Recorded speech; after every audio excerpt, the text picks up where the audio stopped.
Magandang araw mga kapatid, mga kababayan. Today is March 7, 2025 at sa ating pagpapatuloy sa pagbahagi ng mga lumang mga pangangaral ng Brother Eli Bibak Dekada 90, narito po aking ipaparinig sa inyo ang mga usapan nila ni Don Manolo Pabes Special. Ito po ay patungkol po doon sa mga nagbibigay ng limos, nanghihingi ng limos, at lalong-lalo na sa mga nanghingi ng limos na mga samahan ng pananampalataya. Para na po tayo hindi magtagal, ito po ay way back dekada 90. Ito na po mga kapatid, atin na po silang pakinggan. Teka muna, hindi ba't meron ng kayong sariling pagtitipon? Meron na kayong sariling... Bakit naman kinukumpetensya po sa pagpapalimos yung mga talaga nagpapalimos? Yun nga po ang sinasabi sa Biblia, Don Manolo, na sa mga huling araw, darating yung panahong ang mga tao magiging maibigin sa salapi. Tingnan ninyo, pati mga nagsasabing sila yung mga relihiyoso, maibigin na rin sa salapi. Puro pera ho ang kilos ng mga relihiyon ngayon, Don Manolo. Bakit?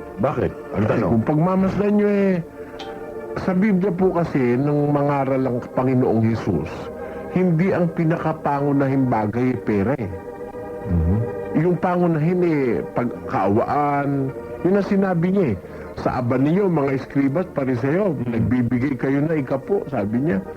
Pero ang pangunahin hindi nyo ginaganap sa makatwid bagay ang pananampalataya, ang kahabagan o ang charity at ang katarungan. Makatarungan ba na yung isang naka-Amerikana na ang sapatos 3,000 manghihingi sa daan, ang hihingan na yung nakadaster na magkaiba yung tsinelas, isa't pula, isang berde? Katarungan ba yun, Don Manolo? Hindi ho katarungan na yung mahirap ay hingan para sa mayaman. Hindi ho katarungan yun. Ang katarungan, manghingi ka para sa mahirap, doon ka humingi sa mayaman. Yun ho ang pangunahin kay Kristo. Katungkulan naman ng mayaman na Katungkulan po. Ang totoo, kahit hindi hingan, dapat ang mayaman, pag nakakita ng naghihirap, tumulong. Teka muna, sandali lang. Everything should be justified. Hindi naman, alam mo kasi kung minsan may naghihirap-hirapan, hindi naman totoong mahirap. Hindi po. Alam mo naman yung naghihirap-hirapan doon. Alam naman natin yun. So, we have all our senses. Generally speaking. Opo, generally speaking. Huwag na tayo maging specific. Opo. Meticulously. Siyempre, kung halimbawa, duda ka, di tignan mo talaga kung yun ay mahirap yung bibigyan mo. Pero undoubtedly, it is true na yung nagpapalimo sa mga palengke, may mga pera yung kaysa doon sa hinihingan nila. Dahil nakakurbata yun Teka muna. Ako yung nahihiwagaan doon sa salitang kurbata. Nakakurbata na ba? Opo, nakakurbata. Baka na ba iba na yun? Nakakurbata ho, yun pa rin ho. Nakakurbata. Ang ibig sabihin kasi, pag ikaw ay naka-trubinized, pagkatapos ay nakakurbata, kulang na lang dun Amerikano Kumpleto ka na ng attire di ba? Buburol ka na nun. Kumpleto ka, hihingi ka doon sa hindi kumpleto. That's an injustice, Don Manolo. Okay. Dito tayo. Sa 6-4 naman tayo. Kanina pa nakita ito 6-4. Hello? Hello? Gandang gabi po. Magandang gabi po. Magandang gabi po, Don Manolo tsaka kay Brother Eli Soriano. Sino ito? Ako nga po pala si Joey. Joey. Joey, lokal po ako ng Prisco. Sige. Aliw ka, Oo. nais ko lang kasi yung magpasalamat kay Brad Eli. Kasi dati nung high school pa ako, halos wala na kasi akong Diyos sa buhay, kaya sana Sige. nais Banggitin kong mo. parating sa kanya. Mukhang maganda yan Ano ba nangyari sa'yo? Bago mo muna na-meet si Mr. Soriano. Matagal ko na kasi siya napapanood yung sa Channel 9 pa. Anong problema nyo? At nabago ho ba kayo? Ha? Ano bang pinagpapasalamat po ninyo? Gusto ko lang malaman. Hindi kasi dati pero hindi naman ako addict, kumbaga yung naliwanagan ganun. Parang nagkaroon ako ng Diyos sa buhay, ganun po. Pati dati puro kalayawan, ganun, puro babae. Kaya nakakahiya ako. Yung ko siya, nagpapasalamat po ako ng lubos talaga. Utang ko sa kanya kasi buhay ko eh. Parang ganun. Ganun, no? Hindi naman kapatid, utang mo sa Diyos ang buhay mo. Hindi sa akin. Hindi oh. Sabi ko, And let us give Him all the praises and glory. Sorry Brother Eddie. Pero, tutuwa lang mo ako eh. Kasi, yun. Natutuwa rin akong marinig na sa pamamagitan ng kalitan ko, meron taong nakapagbago ng mabuhay dahil sa akin. Oo, yung kapatid ko, kaso mama ko, katoliko talaga, nakakaasar eh. Mama ko, mahihirapan ako eh, kasi kami lang ganun oh, nahihiya ako eh. Tapos, yun nga, yung tanong ko ganito, bakit po kayo mapagkumbaba? Sino kapatid? Ikaw kayo, ba't po kayo nagpapakumbaba? Dahil talaga ako'y mababa eh. Oo. Hindi, siyempre, pag mababa ka, dapat kumilos ka na aayon dun sa iyong kalagayan. Alam mo kasi yung salitang nagpapakumbaba, no? Ang Panginoong Hesus sinasabi sa 2:5 ng Filipos hanggang 8, siya ay nagpakababa sa kanyang sarili. Meaning, talaga siya ay mataas, nagpakababa lang siya. Ako talagang mababa ako eh. Kaya talagang dapat akong kumilos ayon dun sa aking kalagayan. Yun, kapatid. Meron pa akong tatanungin kapatid ko, isa lang kong tanong. Sandali lang po Hello? Hello? Magandang gabi po, Magandang gabi Brother po. Soriano po, tsaka kay Don Manolo po. Everyday po ito ng Pansol Balara. Sige po. May tanong Ang po tanong kayo? ko lang po, kung may pag-asa pa po bang bumalik ang Espiritu Santo o sakali po nilayasan po kayo nito? Hindi na. Pag alis ng Espiritu Santo, hindi na babalik uli yun. Dahil hindi naman nakikipagbiro yun. Kaya ang sabi dun sa Efeso, huwag ninyong pipighatiin ng Espiritu Santo ng Diyos na sa kanya'y tinatakang kayo hanggang sa araw ng pagtubos. Pero pagka yun ay pinabayaan mo, nakasulat yan sa 51 hanggang 13 ng awit. Ang sabi ni David, huwag mong bawiin ang iyong santong Espiritu sa akin. Delikado yun pag umalis na. Ganun po ba? At saka isa pa po, Ah. kung tinakwil niya na po ba ang isang kapatid, hindi niya na rin po ba ito tinatanggap po ulit? Hindi kami nagtatakwil ng isang kapatid sa Diyos. Inaalis namin sa sama Tiwalag niyo. po pala, tiwalag. Yung tinitiwalag, Sorry yung mga po. taong masasama, yung talagang ayaw magbago. Pagkatapos ng una at ikalawang pagsawa, yung sabi itakwil mo. Yun na po Hindi ba? naman basta-basta ka magtitiwalag eh. Siyempre, bibigyan mo ng chance yung tao magbagong buhay. Pero pagka nakita mo talagang hindi na nagbabago, doon lang tinutupad yung nasa Bibliang itakwil. Maraming salamat po. Maraming salamat din po. Okay? Alright.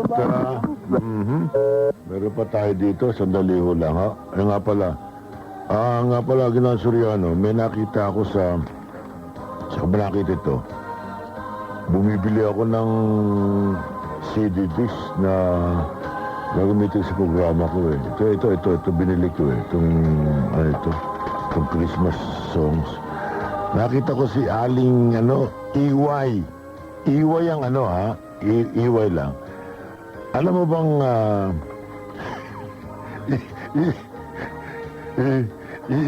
isa nabili kong disc. Alam kung bakit? Naubos yung oras namin ng 32 minuto kami nag-usap. Oras ko. 32 minutes kami nag-usap. Ikaw lang ang pinag-uusapan namin. Oo. Bakit naman po? Ay hindi. Talagang gusto ko rin makita, personal, ganito, ganyan. At Diyos ko, daig pa ako. Lahat ng programa mo, alam. May programa ka ba umaga? Meron po, sabay. Kaya pala eh. Tamo, talagang alam. Pati na yung... tapos sabi, sino? Buti pa kayo. Pinadadala kayo ng tape nung nila, nung debate nila. Oo, diskusyon nila. Baka pwede padalan din ho ako. Naman ako lang, oo. Sabi ko, ano ba? Sabi mo, iway, aling iway lang, aling iway. Ba? Magandang gabi po, Aling Iway. Oo, yun. Aling iway, kung nakikinig kayo dyan, ha? Kaya sabi ko, hindi ko malilimutan na pangalan dahil iway. Iway. Tapos nung makita ko yung cart naman niya, cart siya, yung katulong niya, katulong niya, dalawa yung katulong niya, Ala ko si Santa Claus eh. Sabi ko, ano ba ito? Hindi, mga ano ko to eh. Ito yung mga kasama ko sa bahay. Ganun. Ano ba yung dala? Yung pinamili namin. Aba, ano ba kayo? Kayo ba yung mag-a-abroad? Ganun pala. Biro mo na, nag-abala siya ng ganun para lang magpasalamat at nakikinig daw. Totoo pala yung halimbawa, nanonood sa programa mo sa telebisyon. Di nangangaro kayo doon kung ano ha. Totoo pala yung makapagpapabago rin pala ng isipan ng tao yun. Opo, marami na po kaming karanasan doon. Meron po yung gabi na yun magpapakamatay. Mhm. Nakapanood siya eh. Hindi natuloy. Okay. Marami po tayo mga hiwagang pag-uusapan pero hindi yung hiwa-hiwagan sa tabi-tabi. Ito po muna sandali. Babalikan natin. Mga kaibigan, ating palatuntunan, this is Manolo and his Genius Family Special. Kasama po naman natin dito at kapiling natin si Ginoong Eliseo Soriano. Alam ko, puno ho itong bayan nyo at susunod natin yung mga tatawag doon sa ano. Ang mga telepono ho natin, at tulad itong nag-beep ngayon, nag-page ngayon, pinatatanong yung Randy. Tinatanong niya kung ano daw ang telephone numbers. Ito, 9243018, 9243022 at 9243064. Pero huwag muna kayo tumawag dahil puno. Puno, puno. Ang susunod namin kakausapin, ang bantayan ninyo 9243018, Sandali po lamang mga kaibigan. Good evening po. Opo. At Don Manolo po. Good Opo. evening po. Tsaka si Eli Soriano. Opo. Magandang gabi po. Eli po ng Caloocan. Si Eli po ng Caloocan. Eli rin kayo. Opo. Eli ano po? Purillo po. Urillo. Sige po. Caloocan po. Opo, sige. Meron lang, dati po ako Kristiyano. Dati kayo Dati Kristiyano? po ako ngayon dahil Oh? maganda po ang aral na sinapian ko ngayon, yung Buddhismo po. Buddhismo po. Maganda ang aral nila kasi may mga values formation po. Hindi ko yung namimintas, hindi yung we chanting Namyo Renge-kyo lang po para ma-eradicate namin yung cause and effect, yung ultimate gravitational law ng sa Earth, more on science. Ba? Kaya yung tingnan.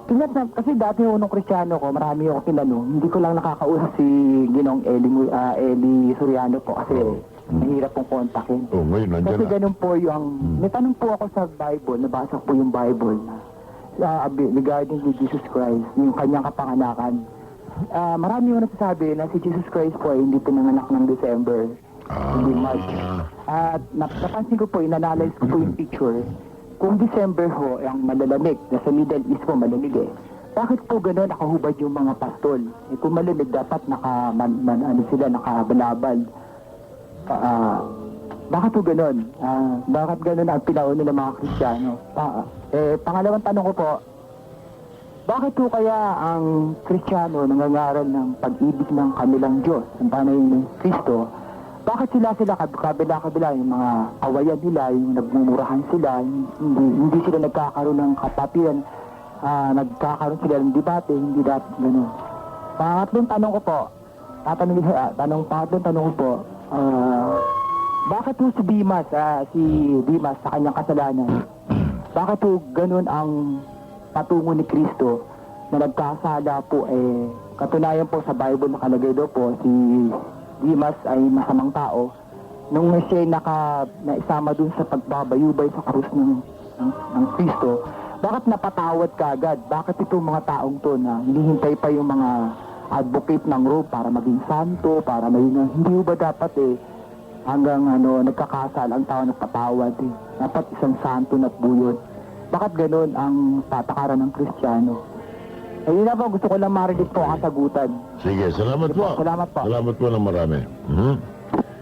Iba naman to. Si Cristiano, nagpunta siya ng Budismo. Sige.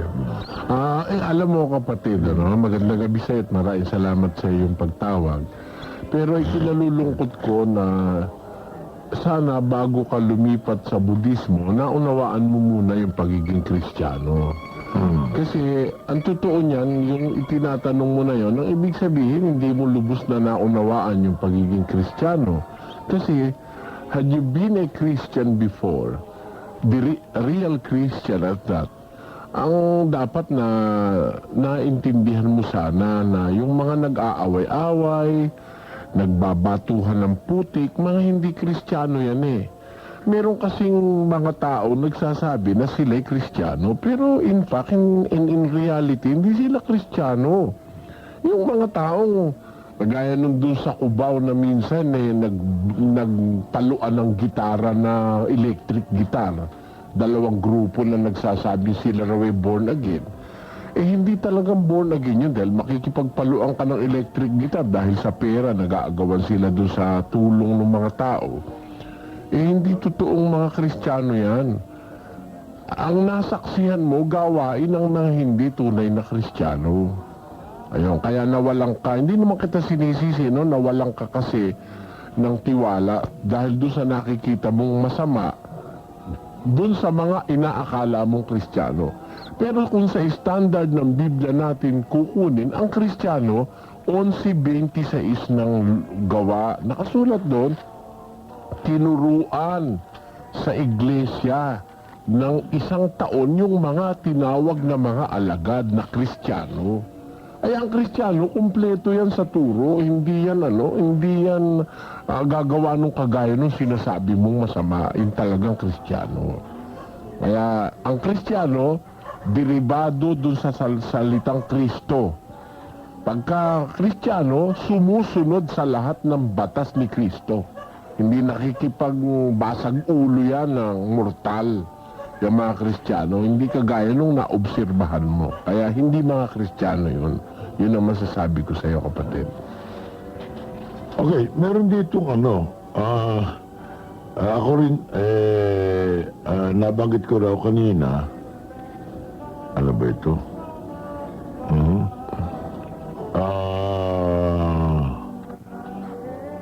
Ano ba ito? Nabanggit ko raw kanina na yung yung si Christine, di ba po ang sabi ninyo ang mga santo ay hindi dapat sambahin dahil ito ay likha ng tao. Eh ang Biblia po ba ay likha, hindi ba ang Biblia rin po ay likha ng tao? Sabi nga, no? Anong masasabi ho ninyo doon? Eh, hindi naman natin sinasamba ho ang Biblia. Ang Biblia binabasa natin para sundin yung salita ng Diyos. Walang comparison doon Manolo. Oo. Eh, yung mga rebulto, ginawa para sambahin, masama yun sa Diyos. Pero yung Biblia, ginawa para basahin at maging panuntunan sa buhay. Doon mo ba babasa sa Biblia Na bawal sambahin yung mga rebulto. Eh, hindi, walang comparison ho. At ang totoo, Biblia, the real writer is God. Sapat ang Diyos ang nagpasulat nito eh. Teka muna, Mr. Suyano, napapag-usapan lang naman natin, napag-usapan lang natin. Sino pa makapagbubukas ng isipan kung di pag-uusapan ng bagay nito? Hayag naman. Opo. Eh, hindi ko maalam kung, bakit ganon? Bakit, pag tinanong mo naman ng pare, ano bang ano nyo? Hindi namin tinuturong sambahin yan. Di ba? Hindi namin tinuturong sambahin yan. Gusto nyo once and for all pag-usapan natin yan doon, Manolo. Yun ho'y scapegoat lang ng mga pari yun eh. Nasa libro katoliko, sinasamba talaga yan at ipinasasamba yan. Well, at least, ihiwalay natin yan. Dahil kasi pagka libro katoliko, ibig sabihin, sila gumawa no? O sila ang gumawa, no? Now, Tapos meron ngayong magsasabi doon, Manolo, na paring katoliko, nasasabihin niya, hindi nila sinasamba at hindi ipinasasamba. Sino ba ang dapat paniwalaan? Yung authority from the Vatican o yung paring Pilipino na under ng Vatican? Kasi ang mga librong katoliko, pagka may nihil obstat, may imprimatur, ibig sabihin, that was printed with ecclesiastical permission. Meaning, from the highest authority of the Catholic Church, kaya na-imprinta yon. Kaya ang mababasa ron ay pinananagutan ng Iglesia Katolika. Kaya nga may nihil obstat, may imprimatur. okay. So, palagay ko naman, in fairness naman sa simbahan, siguro, oh, ang blame nito maaaring nasa followers na rin. Hindi kaya? Hindi po. Hindi po dapat ang blame ay sa followers. 132 of the book of Romans, ang blame na dapat nasa leader. Lagi yang nandyan sa tinatawag na command responsibility, Don Manolo. Pagka kinukonsinti mo yung ginagawa ng followers mo, meaning, Okay. pinapatibayan mo. Okay, ang tanong ganito, no? Ba't nagkaroon ng pagkakataong ika nga ay nandiriyan niluluhuran, ano? Iniiyakan pa niyayakap, pinupunasan ng panyo, at pagkatapos yung panyo yun iuwi. Dinadasalan. Ha? Pinagpuprosesyon. Oo, dumadapa pa at di ba? Pinagpuprosesyon. Ang tanong, sino ba ang maaari nating sinabing pattern, parang gano'n, no? Saan magaling yan? Sino ba gumagawa ng mga gano'n? Ayun, yun po yung ginawa ng Council of Trent, Don Manolo. Ano yung Council of Trent? Konsilyo Katoliko. Katoliko. Opo. Ang sabi roon po sa kanilang aklat na tinatawag na The Faith of Our Fathers, sa pahina 164, ito po nakasulat doon. The doctrine of the Catholic Church regarding the use of sacred images is clearly and fully expressed by the General Council of Trent in the following words. Ito po yung sinabi. The images of Christ and of His Virgin Mother and of other saints are to be had and retained, especially in churches.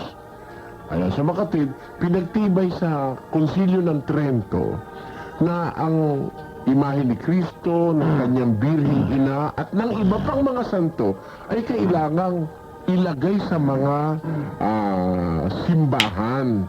Ayan, at sa mga sa kanilang mga tahanan. Anong gagawin doon? Doon sa mga images of the saint. Doon po sa Catechism of Christian Doctrine, ang sabi rito, what is a saint? Ang sagot, a saint in the strict sense of the word is one who is in heaven and has been presented by the church for the public worship of the faithful. Di ipinasasamba pala talaga ng Iglesia Katolika ang isang santo. Ngayon, is the worship of the saints confined only to their persons? Answer, no. It extends also to their relics and images. Tanyo? Kaya, pinasasamba talaga yan. Okay, teka muna. So, nangangulugan para sabihin natin kasama rin yun sa mga doctrines nila. Doktrina po ng Katoliko yan. So, yun, di kasama rin yan doon sa kanilang parang yung canon law. Opo. Na, well, kung... Marami po kuya yan Papal bull, halimbawa. Papal encyclical. Yung pastoral letter ng kardinal. Yung mga publications nila. Lahat po yan ay bumubuo ng kanilang doctrines and dogmas. Lahat yan dapat kilalanin ng isang Katoliko. Ayun. Kasi, lalo na, papal encyclical, speaking ex cathedra, ang ibig sabihin, pag nagsasalitang ganun, walang pagkakamali yung Papa, dapat lahat ng sabihin ng Papa, paniwalaan nila. Yun ang doktrina nila ito naman po'y pinagtibay ng mga hierarchy ng Catholic Church na talagang ang santo ipinasasamba. One who is presented by the church for public worship of the faithful. Well, babaguhin ba natin yun ang nakasulat sa libro? Catechism of Christian Doctrine ng De La Salle College, 1955. Okay. Medyo... Tabi natin yan. Baka naman...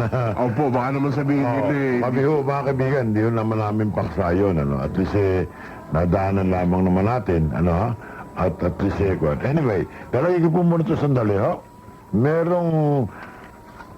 Alam mo itong ating mga tagapakinig, mga kaibigan, Yung isa sa ating mga tagapakinig, yung isa sa ating mga tagapakinig ay nagpunta pa ng ano nagpunta pa ng Dumaguete. Ha? Saan dito?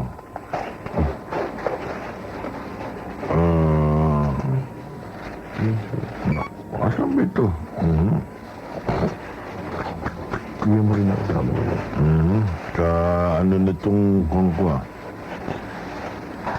Kasi basta't ang sinasabi niya, tagapakinig natin yun. Yun daw Pure Foods, natalo. Hello? Opo. Magandang gabi ho, Don Manolo at kay Kylie. Sige po, sila.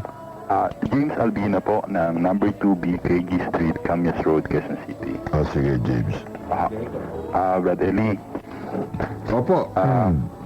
ito po yung gusto kong itanong sa inyo. Ano po ba ang pwede kong gawin kung sakali meron akong taong nakikita na yung ginagawa niya hindi nakakalugod sa iglesia o sa Diyos? Halimbawa po ng bagay na hindi nakakalugod. Halimbawa, very ano po siya, self-righteous. Kumukuha po siya ng gusto niya ma-recognize yung ginagawa niya sa church, yung ganon. Pwede ko ba siyang sulatan o kausapin personal o paano po? Sa Biblia, kailangan kausapin personal. Yung hindi naman siya mapapahiya. Baka meron siyang pagkakataon for renewal or repentance. Sa Biblia, nakasulat yun sa Matthew. Sabi ni Kristo, kung merong kasalanan yung kapatid mo, puntahan mo siya at kausapin mo siya, ikaw at siyang mag-isa. Pagka nagwagil ka sa iyong kapatid, mainam. Pag hindi siya nakinig, sabihin mo ikaw siya sa matatanda. Nakalimutan ko pong banggitin, may katungkulan po ito sa church. Kahit na. Siya po ay Kahit sino pa. isa po siyang member ng board. Oo, kahit sino pa. Kahit sino pa. So hindi ko na po siya susulatan or Hindi, anuhan mo na lang siya. Anuhan mo siyang mag-isa. At napakagaling nun dahil makukuha mo pati yung sentiments niya, yung kanyang mga feelings. Ma-analyze mo kung talaga siya masama o baka naman hindi niya lang alam yung kanyang ginagawa. actually marami na kaming nakakita. Kailangan siguro pagkatapos mo siyang pagsabihan, isumbong mo siya sa authorities of the church for proper discipline. Kasi po sa church, ang policy po doon, dito po sa Diliman, ang message po ay yung board, member po siya ng board. Bali yung pong pinaka-spiritual leader namin, under din dun sa board, kaya kung sasabi ako dun sa kanya. Boy, hindi. Ang board can act only, as I understand it, Apa. the board of the church can act only on temporal matters, on material things. Pero pagka yung spiritual leader, ibig sabihin nun yun ang dapat masunod. Kaya isumbong mo siya sa spiritual leader nyo. Ngayon, kung hindi talaga sila magbabago, kukonsintihin siya, it's high time for you to leave your organization. Manap ka nung iba na ang justice ang namamayani. Hindi nga po naisip ko, baka expulsion ang mangyari. Oo, baka expel ka. Hindi naman masama yung magtuwid tayo . Alam mo, sa pagtutuwid ng mali, marami nang nagbuwis ng buhay. Pangunahin na ang ating kapatid na si Abel, ang ating Panginoong Jesus. Marami ng mga Christian at saka mga patriarchs na naging martyrs of faith. Dahil lang sa pagtutuwid. Kung ikaw maitutuwid mo yung isang mali, di napakaganda nun. Ngayon, kung di mo maituwid at talaga ipagpipilitan nila yung mali, it's high time for you to part yourself from them. Yun ang message ng Bible . Nasa Romans chapter 16 verses 17 to 18 yan. So hindi nilang po, halimbawa itanong ko siya isumbong ko doon sa spiritual leader namin, yung po bang ititiwalag ba siya or nasa sa kanila yun. Pag hindi niya itiniwalag, hindi nila tiniwalag, ibig sabihin kinukonsinti nila yung masama. Di ba?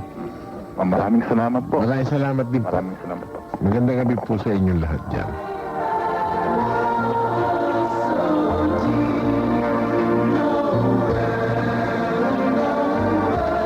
especially Tutu. 924-3664 po ang telephone number, ho. Yun po mga kaibigan. Okay. Tayo po ay puno ho lang kasi, no? Ready ho kayo sa 6-4 dahil yung 6-4 ang gagamitin ngayon. Okay? Alright. May laman po yung 1-8 tsaka 2-2. Okay, 6-4 tayo. Hello? Hello. Opo. Good evening ho, Don Manolo. Opo. Saka good evening ho, Brother Eli. Dito po. Kasi tatanong ko lang ho, may kaugnayan ho, tungkol Sino po dun- sila? Sino Si sila? Renato Tanho ng Barangay Siena, Quezon City. Sige po. Hindi kasi tatanong ko lang ho, may kaugnayan ho tungkol sa mga prosesyon ng santo. Dahil bukas ho, prosesyon ho ng Lanabal, Di Manila. yung Lanabal de Manila o Santo Domingo. Ngayon ho, yung anak ko, di sabi ko kung ano wag na siyang pumunta kasi parang lumalabas, di ba ho, isa sa pagsamba sa Diyos-Diyosan yon. Ang sagot ho nung anak namin, compulsory daw ho ng ano ng mga guro nila at kakunan daw sila ng attendance. Kaya hindi raw ho, hindi siya makatanggi. Ngayon sabi na lang ho nung misis ko, kung ganun, kasi naguguluhan ho kami kung anong gagawin namin pumunta ka na lang pero wag ka nang sasabay dun sa dasal ba habang pinoprosesyon. Tama ho kaya yun? hindi ko kasi maano kung anong gagawin Hindi, attendance na kailangan ng ano. Di ba puntahin nyo kayo naman?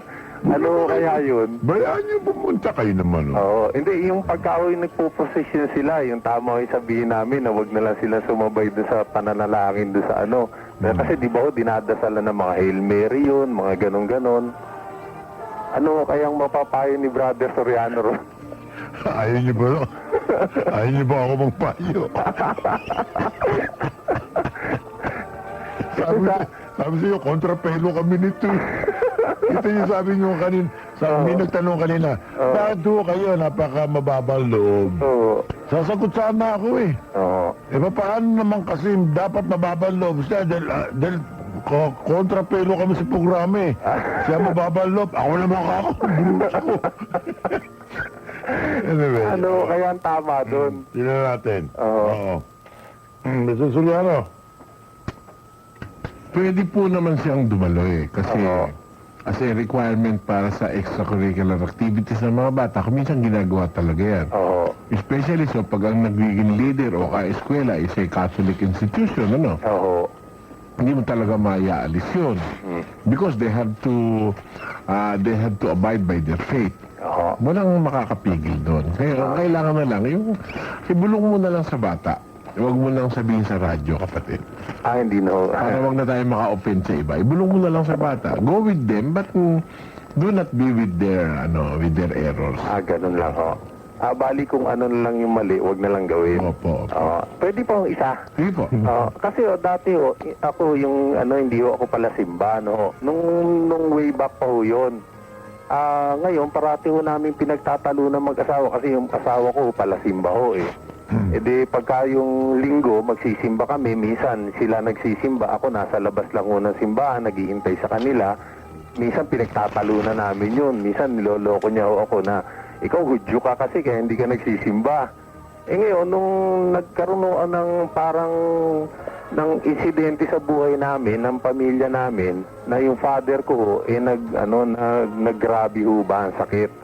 Ngayon parang sa pagdadasal ko sa sarili ko, sabi ko kung makarecover lang ang father ko, magsisimba na ako linggo-linggo. Nung nakarecover ho siya, gumanda ho, parang ho sa akin, parang milagro. Nangyari ho, linggo-linggo na ho nagsisimba na ako. Minsan nga ho, yung misis ko hindi makakapagsimba, ako halos nag-aaway kami, ako naman ho ang nagpipilit sa kanya magsimba. Tapos nung mapakinggan ko yung turo, yung aral ninyo sa television, kasi wala pa akong 1 taon na nakikinig sa inyo naano ko nga yung pagsamba sa mga Diyos-Diyosan, yung mga ganon, natigil ho kami, pati ho yung asawa ko, kasi avid follower nyo na ho kami, na bigla ho kami tumigil sa pagsisimba. Ano ho kaya yung nagawa kong yung isa ho kaya malaking pagkakasala sa Diyos yun, yung nag-ano ko na magsisimba ako tapos ngayon tumigil ako. Paano ho kaya ito? Alam mo kapatid, sa Biblia mo sanggunian, nasa Biblia, 4:17 ng Santiago, Oo. 4:17, Oo. ang nakakaalam ng paggawa ng mabuti at hindi niya ginagawa, kasalanan sa kanya. Ayun. Kung naintindihan mo ng mali, dapat pigilan mo na. Ayun, oo. Oo, kung alin yung naintindihan mong tama, yun ang umpisahan mong gawin. Oo. Diba? Kasi ibig sabihin, no, yung ginagawa ko ngayon, medyo tumatahako ako sa tama. Oo, dahil iniwan mo yung bawal ng Biblia. O kahit nakapangako ako sa kanya ng gano'n. Oo, kasi hindi naman papahihingin sa'yo ng Diyos yung pangako mo na mali naman ang tinutungo. Di ba? Ganun, no. Eh ngayon, no, medyo lumuwag na ho yung kalooban ko kasi parang naguguluhan ako, nakapangako ako, tapos bigla akong umano sa pangako ko, ganun, no. Okay, Renato. Oo. Basta't ang susundin mo yung para safe tayo pare-pareho. Oo. Ang pinapayo lang sa'yo kung ano yung nakasulat sa Biblia. Oo. Yun nga ho, kaya nga ako tumigil ako eh. Kaya lang parang... Wala kaming para hindi maka-offend sa iba, ha? Oo. Ika ngayon walang personalan dito. Hindi ho. Biblia lang. Kaya nga ho, ito naging avid follower ako ni Brother Soriano eh. Ako. Ba't ako? Kayo rin ho. Oo. Kaya nga ako, pumipila na ako sa tawag sa inyo. Sige, maraming salamat ho. Okay, thank you, sige, Renato. good evening, Ha? ho. Okay. Kaibigan, si Joanna na Makati, makasalanan po ba ang isang tao kung hindi nagsisimba? O huwag lamang nagsisimba, kundi sumasamba pa rin. Mga ganun. Standby mga kapatid. Mag-auto reverse ang ating tape. Parang ganito mga kababayan. Ayan. Kusa na lang yan sa kabila. Ayan, ganyan. O ayan, umikot na po. Ayan, standby. Ayan, nakasunod. Dito pinag-uusapan yung huwag pabayaan ang pagkakatipon. Naniniwala ka sa Diyos, patuloy Yan. ka naniniwala. Hindi ka Huwag naman pabayaan ang sumasamba. pagkakatipon. So ito na yung side B. Nakakasala ka po Yan. nun. Ganun po yan kasi Kasi yun. matik siya pag ganun. 10:25 of the book of Hebrews. Tuloy po natin. Huwag nating pabayaan ang ating pagkakatipon gaya ng mga iba, sabi ni San Pablo. Kaya kailangan na yung pakikipagkatipon, lagi mong gagawin. Lagi mong gagawin. At yun ay na ang nagiging nagkakaroon ka ng spiritual relationship with others. Nagkakaroon ka ng mga nakakapakinabang ka ng iba, nakikinabang ang iba sa'yo. Nagkakaroon ng symbiotic spiritual relationship pagka ikaw ay nakikipag-fellowship o nagsisimba. Yun ang ating masasabi dyan. At kung sasabihin natin na tayo nananampalataya sa Diyos, hindi naman natin sinusunod yung kanyang mga utos, hindi natin sinusunod yung kanyang mga direksyon, yung kanyang mga ipinagagawa sa atin, lalabas hindi tayo tunay na sumasampalataya. Lalabas sa bunganga lang ang pananampalataya, pero hindi sinasamahan ng gawa. Sa Santiago 2:22 ang nakasulat, nakikita mo ang wika ang pananampalataya, gumagawa kalakip ng kanyang mga gawa, at sa pamamagitan ng mga gawa, nagiging sakdal ang pananampalataya. For faith to be perfected, kailangan may kasamang gawa. Alin yung gagawin mo? Di yung ipinapagawa ng Diyos, yung kanyang mga kalooban, yung kanyang kautusan. Kaya yung sinasabi sa dasal na sundin nawa ang kalooban mo. Di gagawin mo yung kalooban, yung salita ng Diyos, isa sa gawa. Kumbaga, may script, isa sa pelikula. Yung salita ng Diyos, nababasa sa Biblia, isa sa gawa. At yung makakatupad na isa sa gawa niya yung salita ng Diyos, mayroong pagpapala ang Diyos doon sa mga ganon. Yun ang ating masasabi. Mr. Soriano, pwede ko ba? Andito na rin lamang kayo. Pahirapan ko kayo ng konti. Sige po, doon Manolo. Makabawi ako. Dito hindi makapasok sa telepono. Dito na sa pager Pakisabi po yung schedule ng Bible exposition ni Mr. Soriano. Pakilang. Marami po dadagdagan pa doon Manolo Ngayon po ang ating schedule ng Bible exposition is Mondays, nandun po tayo sa Teatro Cristiano, formerly Main Theater. Pagkatapos po, Tuesday, yan po sa Ancon Pavilion sa may Kawayan, Bulacan. Tapos, the other Tuesday, kasi hindi marami pong naka-schedule ng Tuesday, Yun naman po iba sa Tuesday, nandun po tayo sa Montano Hall sa Cavite. At doon sa ibang Tuesday naman, sa Sangli Point sa Cavite City rin. At sa ibang Tuesday po, naka-schedule din po yung Lucena City. Pag Wednesday po, nandun tayo sa RG Building sa Sukat, Parañaque, Metro Manila. Pag Thursday naman po, nandun po tayo sa Vista Verde Country Club. At kuminsan po, nandun po tayo sa Bataan, doon sa bulwagan ng katarungan yata yun o kapayapaan sa may Kapitolyo, sa may malapit po sa Kapitolyo sa Balanga, Bataan. At pagka Biyernes regular po, dyan po tayo sa malapit sa Muñoz. Tabi po tayo ng Andox dyan sa may Muñoz. Kaya po, yan po regular schedule, pero may iba-iba pong mga araw na schedule sa iba-ibang mga lugar. Hindi ko po masabi sa inyo dahil hindi pa po masyadong naka-fix ang mga schedule. Pero yan po ay mga naka-fix ng schedule. Maaari nyo po kaming masubaybayan dyan. At pagka Sabado, kung gusto nyo pong makibalita sa amin, pwede kayong tumawag sa 924-3064, 924-3018, 924-3022. Dito po sa DCWB, alas 9 hanggang alas 12 ng ating gabi. Dito naman po sa This is Manolo and his Genius Family Special ni Don Manolo Fabis. Yan po ang aming whereabouts. At kung sakali hindi nyo kami maririnig po dito kay Don Manolo, ibig sabihin nun, hindi kami nakarating sa aming base.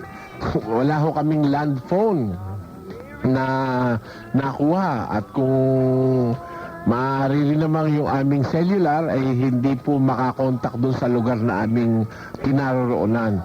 Alam niyo po kasi, ako po gusto kong mapagbigyan ng lalong nakararaming kababayan, kaya ako po kahit saan mapunta mayroon ho akong obligasyon sa kapwa ko tao. Kaya mahirap pong makapangako. Nahiya nga po ako dito sa programa ni Don Manolo dahil kuminsan nihintay nila kami, hindi kami makarating. Kaya po kuminsan si kapatid na Danny Navales pinakikiusapan ko, kaya lang ayaw naman paniwalaan ni Kajun si brother Danny Navales. Kaya po Si Jun Batigas. si Jun Batigas. Siguro related siya kay Ruder Batigas. Hindi ko ito naniniwala. Hindi, lagi kami nakikita ni Jose Batigas sa gasolinahan. Sige, Jun Batigas. Anyway, hindi, sinasabi niya kasi, yung tungkol kay Danny. Opo, kuya.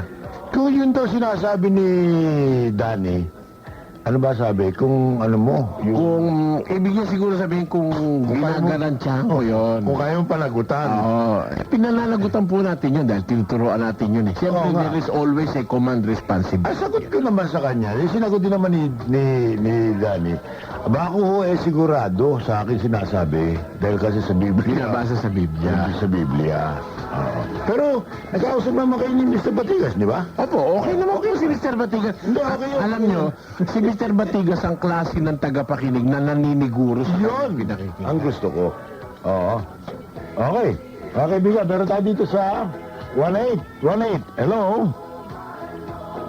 Hello? Opo. Leo Villamar po ng Mandaluyong. Hello? Po, andyan si Mr. Suliano. Opo, sige po. Itatanong ko lang po kasi nung isang araw may kausap ako na ang sabi ko na masamang makipag-usap sa patay dahil narinig ko po sa inyo. Ngayon yung kausap ko po binasahan ako ng isang verse, yung Mateo 17:3 po yata yun, Opo. na nakipag-usap po yata si Panginoong Jesus sa kaluluwa ni Moises. Ano po ba masasabi niyo roon? Ay, yung nasa 17:3 ng Matthew, nagpakita po si Elias at saka si Moises na nakikipag-usap sila sa ating Panginoong Jesus. Ito, babasahin ko. Apa. At narito napakita sa kanila si Moises at si Elias na nakikipag-usap sa kanya. Ang kumakausap yung si Moises at si Elias at hindi si Kristo ang kumakausap. Baliktad po ang pagkakasabi sa inyo nung nagsabi sa inyo. Ang utos, masama yung makipagsanggunian tayo sa mga patay. Pero sa puntong ito, ang kinakausap nung dalawa, si Elias at saka si Moises, ay ang ating Panginoong Hesus. Hindi naman ordinaryong kagaya natin yung tao eh. At ang Panginoon Kristo sa kanyang kapangyarihan, magagawa niya po talagang makausap yung talagang Moises at saka yung talagang Elias. Kaya tayo po pinagbabawalan ng Diyos na makipag-usap sa mga patay, yung sinasabi yung sinasabi niyong talata, yan yung nakasulat sa Deuteronomio, hindi po ba? Deuteronomio 18:10 hanggang 12. Kaya po pinagbawalan tayo ng Diyos doon na makipag-usap sa mga patay kasi baka yung masamang espiritu ang sumagot sa atin, hindi yung patay. At talaga naman hindi na makakasagot ang patay kung tao ang kakausap. Pakinggan niyo po dito sa 9:10 ng Ecclesiastes, ganito po ang sinasabi rito ng banal na kasulatan. Anumang masumpungang gawin ng iyong mga kamay, ay gawin mo ng iyong kapangyarihan. Sapagkat wala nang gawa, ni kathaman, ni kaalaman man, ni karunungan man, sa Siol o sa libingan na iyong pinaparoonan. Kaya po pag ang tao namatay na, wala nang gawa, wala nang kaalaman, wala nang karunungan, wala nang katha, sa libingan na iyo ikang pinaparoonan, sabi ng kasulatan. Kaya hindi po natin pwede talagang makausap yung mga patay.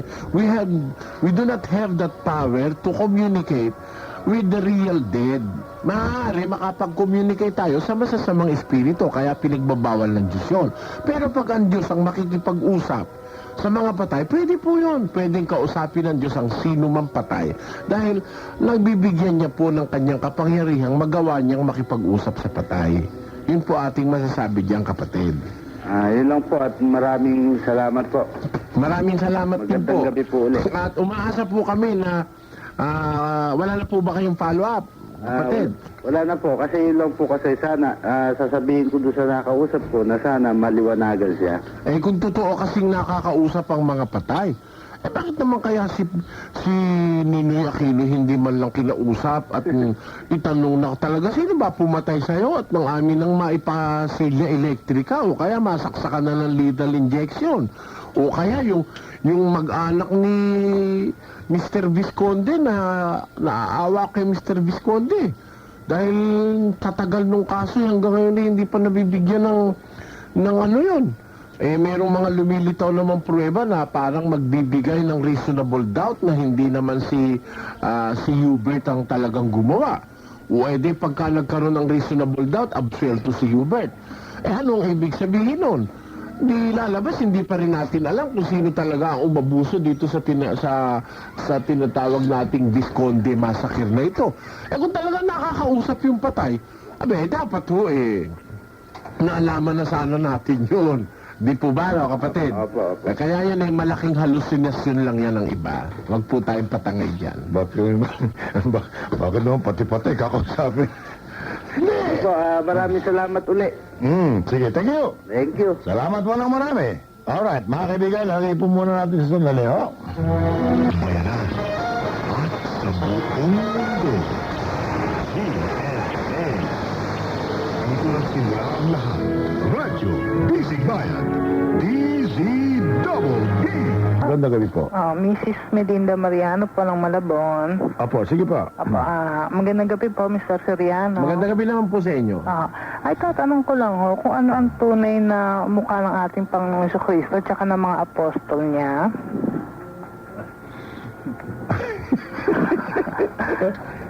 Tumingin ho kayo sa akin. At kayo rin ho makapagsasabing pare-pareho hindi natin alam. Hindi ho, kasi di ba yung mga santo ang nakamukha, mahaba ang buhok, balbasarado. Ganito ho, may nakita ho ba kayong mukha ni Jesus Christ na inukit, ano? Aha. Mukha ni Jesus Christ na inilarawan na sa 5 po, nakita niyo kung magkakahawig? Ay, hindi ho eh. Iba-iba nga eh. Iba-iba nga ho. Mas eh. mabigat nga ho, meron pang mistiso at meron pang negro. Yun nga ho. Mabigat ano? Oo. Kasi Mr. Soriano natanungin niyo dyan. Ganito kapatid, ano? Oo. Let us look at it in a historical and scientific background, ano? Kasi bawal sa Biblia ang paggawa ng mga graven images, ano? Yung pang mga rebulto. Oo. Nakasulat yan sa Exodus chapter 20 verses 1 to 10. Oo. Yeah, more or less, andun yun. At sa Deuteronomy chapter 5 verses 8 to 10. Ayun. Bawal yan gumawa. Makikita mo, no? Marami silang nakukuha yung mga relics, mga images, na pag i-date mo, ika-carbon dating mo, isa-subject mo sa carbon dating, it dates back to the 12th century, 7th century AD, ano? Oo.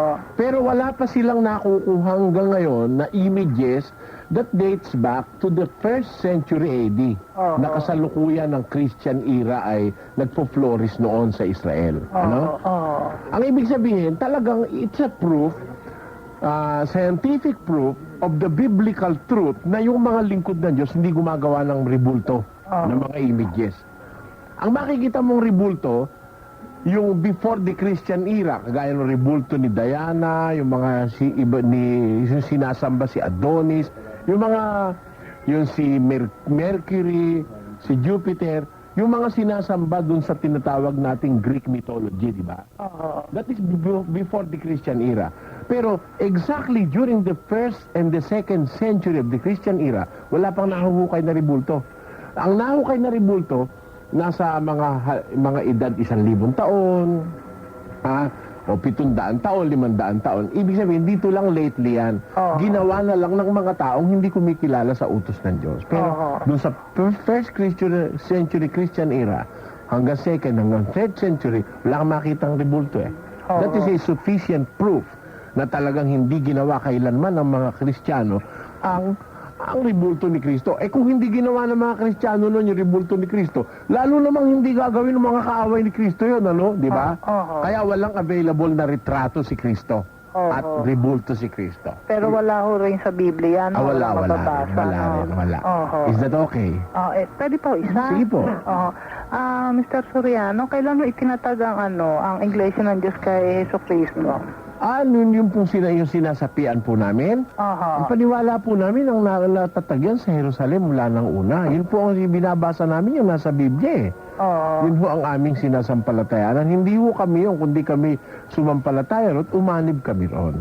Pero, kumbaga, ngayon lang ho talaga nakilala. May hula po kasi yan sa Biblia na pag malapit ng magwakas, magpo-flourish yung isang bayan ng katotohanan sa Biblia.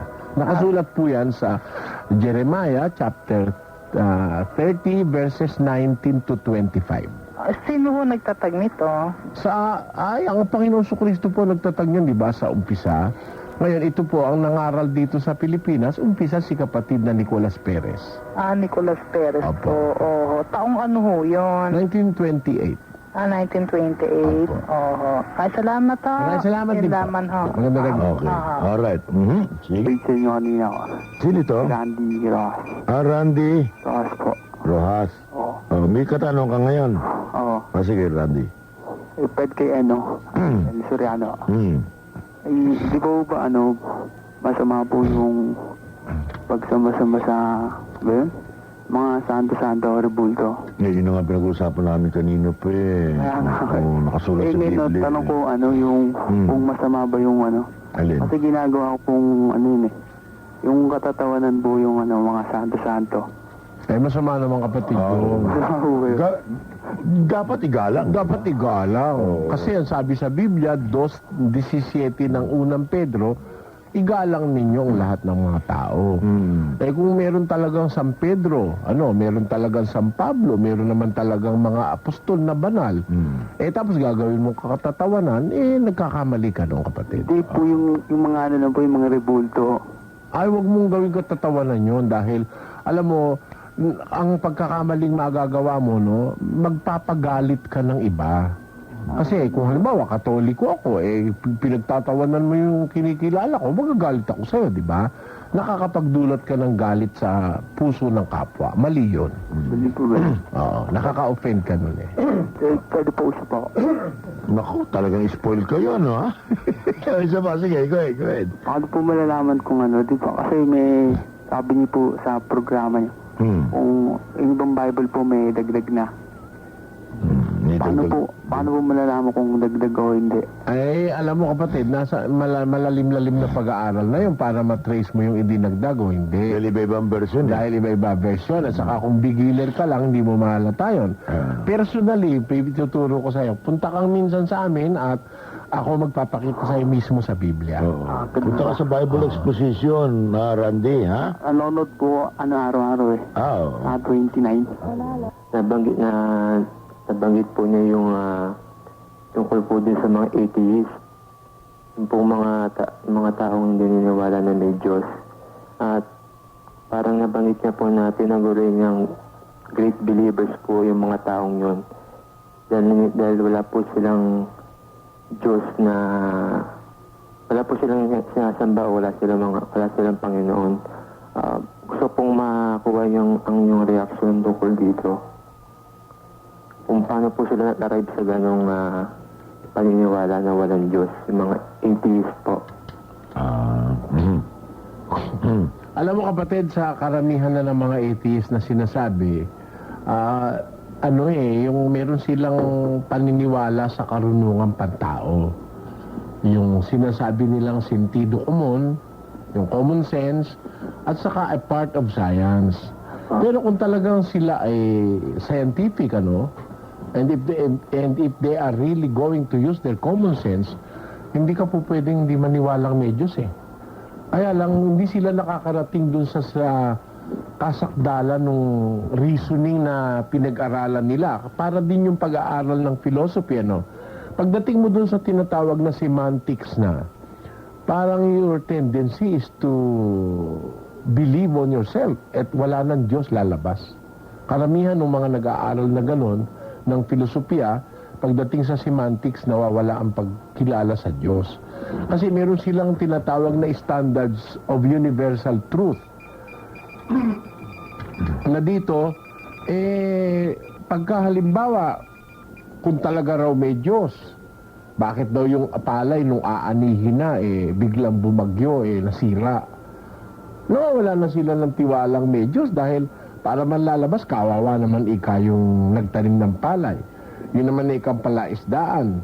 Malapit na lang anihin yung bangos, biglang bumagyo, umapaw, umalat yung bangos. Di parang lalabas ikaw, walang Diyos. Pero ganung mga katwiran sila Lahat ng mangyari na para bang sa palagay nila'y mali, ina-ascribe nila sa pagiging walang Diyos. Ang nakalimutan ng mga taong ito, dito sa mundo, dalawa ang pangyayari, isang masama at isang mabuti. Isang kalooban ng Diyos at isang pinahintulutan lang ng Diyos, pero hindi niya talagang kalooban. Bakit sinasabi ko may pangyayaring pinahintulutan lang ng Diyos? Kasi binigyan ng Diyos ang tao ng free choice or free will. Kaya, halimbawa, gagawin mo yung kanyang kalooban, it is the best. Pero kung lalabagin mo yung kanyang kalooban, pwede rin. Kasi meron kang free choice meron kang free will. Kaya may mangyayaring masama. Kasi kontraryo sa kalooban ng Diyos, masama. Kung may mangyayaring masama, isisisi mo sa Diyos. Yun ang pangit. Doon sila nagbabatay na pag may nangyaring masama, pinalilitaw nila, wala ng Diyos. Kagaya nung isang magazine nila na nabasa ko. Why do children suffer? Ayon. Bakit daw pati mga bata nahihirapan? Kasi hindi nila alam yung ill effects of doing sin. Sinisisi nila yun sa pagkawalang Diyos. Dapat nga nilang gawin pa Maisip nilang may Diyos nga pala kaya nagkaganon. Dahil sa sama ng tao, dahil sa hindi nila pagkilala sa Diyos, kaya nagkaroon ng masamang mga epekto sa sosyedad. Hindi lang sa sosyedad, kundi pati sa kanilang sariling mga anak. Kaya yung sasabihin mo, kung talaga may Diyos, bakit pati mga bata nahihirapan, nagkakasakit? Yun nga ang pruwebang may Diyos, na ang Diyos ay nagbabayad ng ganti sa masamang gawain ng tao. Na kung minsan, pati yung anak mo nadadamay. Kasi may sinabi ang Diyos na dinadalaw ko ang katampalasanan ng mga magulang sa mga anak hanggang sa ikatlo't sa ikaapat na sali ng mga napopuot sa akin. Kaya, alam mo sa Biblia yung 53:1 ng awit, yung hindi naniniwalang may Diyos, mangmang yun ayon sa Biblia. Mangmang, foolish sa Biblia English. Apo. Kasi masdan mo lang ang pagkatao mo, dapat maniwala ka ng may Diyos eh. Sino ang gumawa sa silya, kapatid? May inuupuan akong silya. Ang gumawa nito, tao. Itong mic na pinagsasalitaan ko ngayon sa DCWB, tao gumawa nito. Pero sa akin, sino gumawa? Tao, sabihin mo. Eh yung tatay ko, yung nanay ko, si Eva at si Adan, sino gumawa? O, di ba? Dadating dun sa punto, merong mga naririto sa mundo, hindi magawa ng tao. O, sino gumawa ng hipon? Tao ba? Hindi eh. Yung dalag, yung bulig. Wala. Yung hindi mo ginawa, may isang gumawa nun. At yun ang Diyos na tinatawag sa Biblia. Dapat natin matanggap yun. Pwede pong isa po. Mahaba na tayo, kapatid. Kapatid, yung iba naman. At napakarami nakalinya rito. Sige po, sa susunod na po. Sige, okay. Maraming salamat po. Sabi mo, may katotohanan sinabi mo, pero kung sabihin, nasusulat mo sa Biblia yung patunay mo yun. Ay, oo, nakasulat sa Biblia, Roma 1:20. Hindi, yung Ang pruweba na mayroon Diyos, yung kanyang ginawa. Ay, oo. Eh dahil dito sa mundo may mga existing na bagay, kuya, masasabi nating tao gumawa. Alam ba, itong television, Ay, yung gawa ng tao yun. Kanya, yung silya. Oo, yung silya. Alam mo, gawa ng yung tao. silya, gawa ng tao. Mikropono, gawa ng tao. Telebisyon, gawa ng tao, no? Pero yung hipon, di gawa ng tao yun. Yung hipon, Oo. yung dalag, Oo, yung di bulig. gawa ng tao. Dataka ka nga eh. Ako tanong, Inanihan ng palay eh. Okay. Ilagyan ng tubig, mami konti, may hipon eh. okay, ikaw, gawa ka rin ng tao, ng nanay mo, Oo, tatay mo. pero yung tatay mo at nanay mo, sino gumawa? Para rin yan yung manok at saka yung itlog. Saan galing yung manok? Yung manok ngayon galing sa itlog yon. Pero yung manok na yung itlog na yung galing din sa manok. At yung kauna-unahang ginawa ng Diyos yung manok. Dahil kung walang manok na maglilimlim, mabubugok naman yung itlog. Kaya meron talagang manok. Eh yung manok na unang-unang manok, sino gumawa? Saan galing? Ayun. Dapat pala pag kami nagtanong, yung manok at itlog, ang sagot dun, manok. Manok, talaga kuya manok. Ay, turo mo, manok. O, ba? Ito naman, ako. Tinan mo, may habol agad. Okay. Si... Ano nga pangalan nitong... Buong mundo. GMA. Dito nagsimula ang lahat. Radyo Bisig Bayan. DZBB. Media, mga kaibigan, no? Narito po naman tayo sa 1-8. Sa 1-8 po naman tayo. Ito, at pagkakataon na po na ninyo mga kaibigan, no? At nandito si Ginoong Eliseo Soriano. Hello? Hello, magandang gabi, Don Manolo. Apo. John Paultan, Makati. Sige, John. Nandiyan si Ginoong Soriano. Magandang gabi, Ginoong Soriano. Dahil po. Tatanong ko lang tungkol dun sa Lord's Prayer, ho.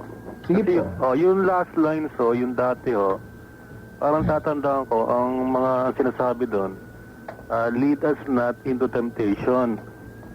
Pero ngayon, ho, parang nabago, parang naging do not bring us to the test. Ano ba ang tama, ho? Eh, pareho po yun doon, kapatid eh.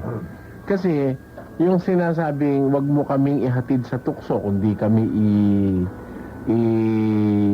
i-adya mo sa masama, eh, kapareho rin po ng diwa nung sinasabi na, do not bring us to the test. Kasi dalawa po ang test. Ano ho? Isang test na nanggagaling sa Diyos, isa naman test na nanggagaling sa demonyo. Yun nga yung test na panunukso. Kaya temptation din yun. Di po ba? Nakuha niyo po ang punto ko. Isa pa, Don, Ginoong Soriano. Sige po. John Soriano. Sige, tuloy mo.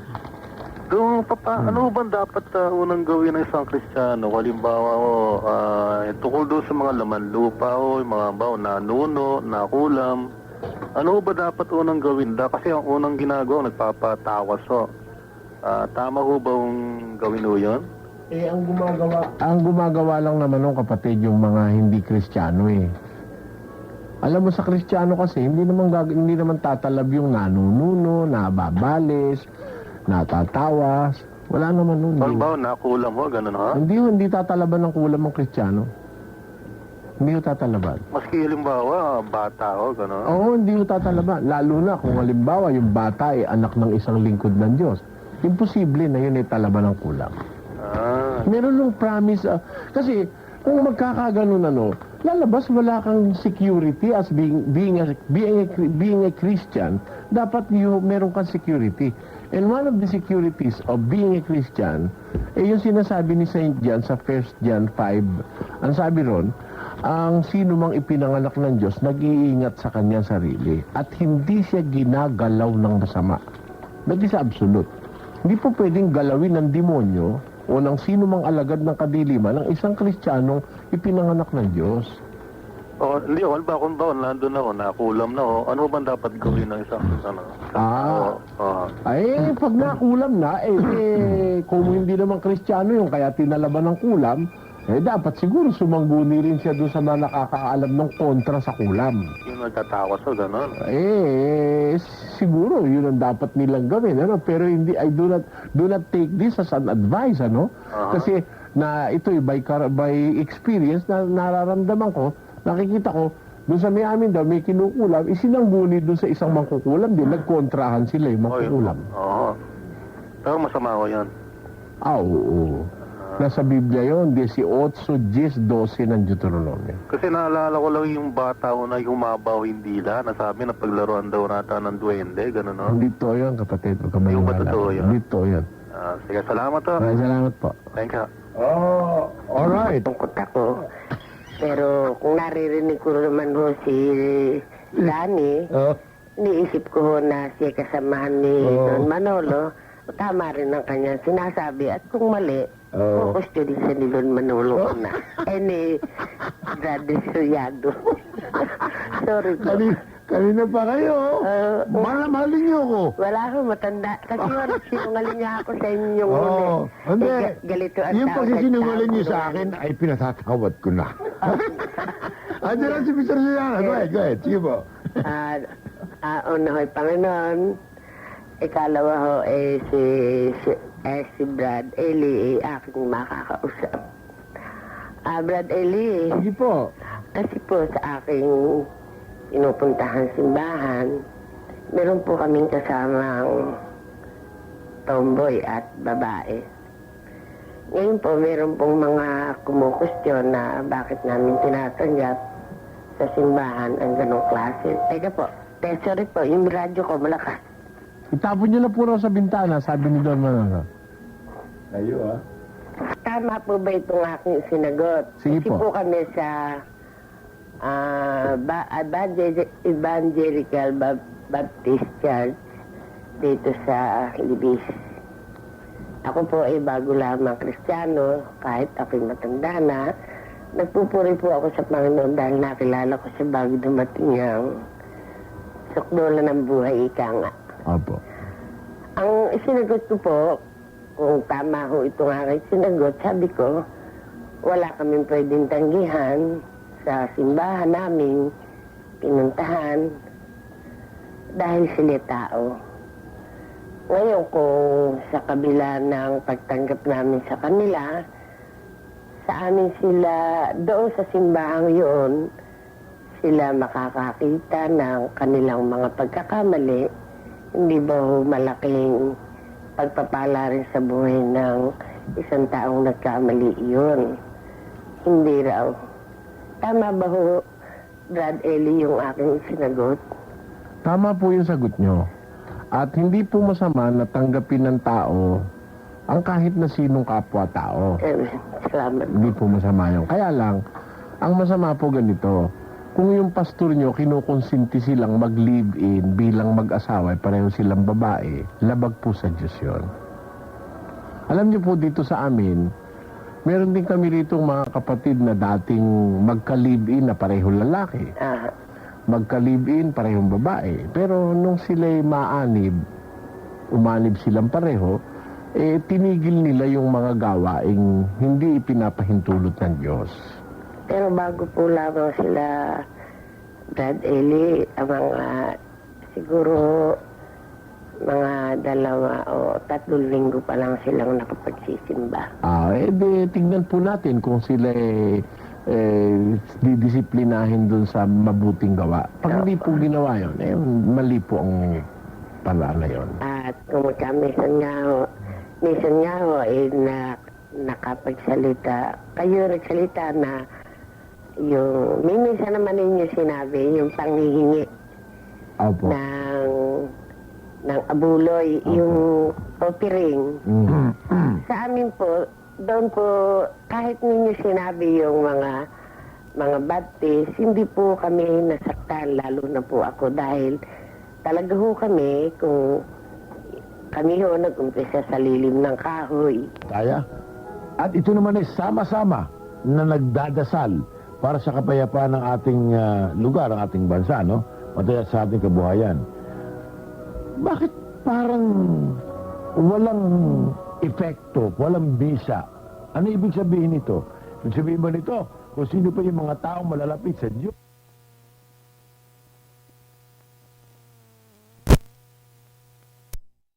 So, mga kapatid, hanggang doon lang po ang kabuuan sa ating cassette tape. So, side A, yan, parang kagaya ito mga kapatid, oh. Unang naka-play is side A. And then, siyempre, nag-auto reverse yung video sa kabila. So, yan, hanggang diyan lang po. So, ang kabuuan po ay mayroong 1 oras at 20 minutos. Parang ganun. Kasi, sa haba ng tape, mayroong C60, mayroong C45, mga ganun po mga kababayan. Mayroong C90. So, mga kababayan, hanggang doon na po ang kabuuan sa ating bidyong ating pinapatugtog ngayon, mga kapatid. At gaya nating narinig is pinag-uusapan doon yung tungkol sa pagkakatipon. Huwag pababayaan yung ating pagkakatipon. Yun po ang sabi doon ni Brother Eli at pinag-usapan nga doon ni Manolo Pabis at maging doon sa tagapakinig at mga caller, mga tumatawag galing sa labas ng estasyon na way back noong dekada 90 ay open po yan. Ganun po ang programa ng Don Manolo Special. At kita nyo naman, sabi nga ni Don Manolo Pabis, punong-puno yung kanilang mga telepono. So maraming nakaabang na doon, mayroon ng laman, ibig sabihin, damputin na lang and then sasagutin ni Brother Eli ng pagayan. So mga kababayan, yun po ang nangyari doon ni Brother Eli way back dekada 80, 90, nung kapanahunan pa doon na doon po sa AM radio ng Channel 7 na andun nga si Manolo Pabis dahil siya may programa doon na This is Manolo Special. And then pagka Sabado at Linggo, This is Manolo and his Genius Family. Yun po yun ang takbo sa buhay ng Brother Eli noon sa larangan ng pangangaral ng mga salitang ayon sa Biblia na siya din naman niyang ibinabahagi sa kapwa niya tao. At doon po umpisang lalong nakilala ang Brother Eli Soriano at ang dating daan. Yun po mga kababayan, kaya ko ito pinapatugtog is para ma-share ko sa inyo kung ano ba si Brother Eli noong siya ay noong dekada 80-90 hanggang sa year 2000 na po. Ganun na po. At sana sa ganitong paraan ay makilala at maalala natin ang Brother Eli kung paano siya masigasig na nangaral nung mga kapanahon ng yaon. At ang Brother Daniel siyempre unang-una sa panahon na yon siya ay nag-aral pa po ng kolehiyo. And then, siyempre habang siya po ay nag-aaral, pagkawala na pong klase, balik siya dito sa pananampalataya at siya po ang kaagapay palagi ni Brother Eli. Siya po ang humahanap ng paraan kung paano maipalaganap ang programang Ang Dating Daan. Yan kung paano maipalaganap at makilala ang programang Ang Dating Daan na kung saan nandun si Brother Eli nagsasalita. At kung paano din naman si Brother Eli maisalang sa ibang mga programa upang lalo siyang makilala. Yun po ang kapatid na Daniel noon. At ngayon, siyempre, wala na po ang Brother Eli, ipinasa sa kanya ang tungkuling mga ngasiwa na po sa MCGI na siya namang maraming umaalma, mayroon namang umayaw, mayroong hindi. So therefore, ganun talaga yan pagkadating sa transition period. Mga kababayan, muli, sana inyong nagustuhan at naging karagdagan sa inyong kalaman sa larangan po ng pananampalataya, lalo na sa mga baguhang kapatid sa MCGI at doon sa mga taong nagsusuri po pagdating sa pananampalataya. Kasi maganda po ang programang ito, may nagtatanong, mayroong sumasagot, at yun na nga po si Brother Eli. Live on air sa AM radio po yan, mga kapatid. So doon po yung mga kababayan. At yun din po ang Brother Eli kung paano siya mangangaral noon, open to the public. Pwedeng matanong at pwede po siyang sumagot sa kanino man na naghahanap ng mga kasagutan sa kanilang mga kaisipan pagdating doon sa pananampalataya. Ang inyo pong lingkod sa Felix Moore TV, muli mga kababayan, mga kapatid, ay babalik sa susunod na mga pagkakataon upang atin pong i-upload muli ang mga iba pang mga tip nito sa dami nito, mga kababayan. Oh. Yan. So, ang bawat isa nito mayroong 1.5 hour, mayroong 1 hour and 15 minutes. Ganun po katagal kung ating buuhin back to back, side A and side B. Pero ganun po man, gagawin ko po yan, mga kababayan, upang maibahagi ko sa inyo ang mga mahahalagang bagay, lalo na sa pananampalataya sa pamagitan po ng Brother Eli. Sana po inyo nagustuhan, mga kababayan, at huwag kalimot po pakishare and like kung gusto ninyo, pero kung hindi naman, walang problema. Ang importante ay marinig ninyo kung paano at kung ano ang Brother Eli way back dekada 80, 90 at hanggang sa ang Brother Eli ay humiwalay na po sa atin at kinuha na po siya ng Panginoon. Ito po si Felix Moore TV, muli ay magsasabi magandang araw. Ingat po kayo, mga kababayan, at sana gabayan po nawa tayo at kasihan po nawa tayo ng Panginoon sa anuman ating ginagawa, saan man tayo paroroon, at sa ating mga pananampalataya. Maraming salamat, magandang araw at babay na po.